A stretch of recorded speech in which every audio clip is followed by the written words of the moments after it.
આજથી જેતપુર ખાતે 30 વર્ષ બાદ ભાગવતાચાર્ય ભાઈ શ્રી રમેશભાઈ ઓઝાના મુખેથી શ્રીમદ ભાગવત સપ્તાહનું આયોજન હિરપરા ટ્રસ્ટ દ્વારા કરવામાં આવ્યું છે। મનુષ્યના શરીરને જેમ હવા, પાણી અને ખોરાકની જરૂર છે તેમ મનને પણ ખોરાકની જરૂર છે। ભાગવત સપ્તાહ રામ ભક્તિ એ મનનો ખોરાક છે, ત્યારે આજથી જેતપુર ખાતે હિરપરા ટ્રસ્ટ દ્વારા અંદાજે 30 વર્ષ બાદ ભાઈ શ્રી રમેશભાઈ ઓઝાના મુખે શ્રીમદ ભાગવત સપ્તાહનું આયોજન કરવામાં આવ્યું છે, જેમાં આજરોજ જેતપુર ખાતે આવેલ તત્કાલ હનુમાન ચોકડી ખાતેથી પોથી યાત્રા નીકળી હતી। ઉપસ્થિત મહેમાનમાં કૃષિ મંત્રી રાઘવજી પટેલ, જેતપુરના ધારાસભ્ય જયેશ રાદડિયા તેમજ અન્ય રાજકીય અને સામાજિક આગેવાનો સાથે સહંતો, મહંતો તેમજ જેતપુર મોટી હવેલી બાલકૃષ્ણ રાય અને પ્રિયંકા કરાઈજી છારોડીના માધવ પ્રિયદાસજી સહિતના સંતો અને મહંતો મોટી સંખ્યામાં ઉપસ્થિત રહ્યા હતા।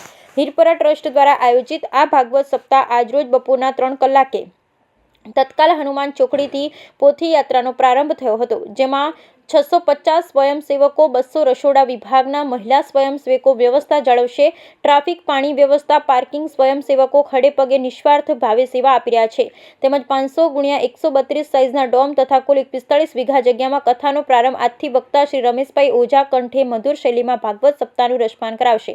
આ ભાગવત સપ્તાહમાં આસપાસના ગ્રામ્ય વિસ્તારના લોકો પણ લાભ લઈ શકે તે માટે વાહનોની વ્યવસ્થા ટ્રસ્ટ દ્વારા કરવામાં આવી છે, તેમજ 26 તારીખે સાંજે કૃષ્ણ જન્મોત્સવ, 27 તારીખે ગોવર્ધન પૂજા, 28 તારીખે રૂક્ષ્મણી કૃષ્ણ વિવાહ, 29 તારીખે પૂર્ણાહુતિ થશે। બ્યુરો રિપોર્ટ આશીષ પાટડિયા, જેતપુર।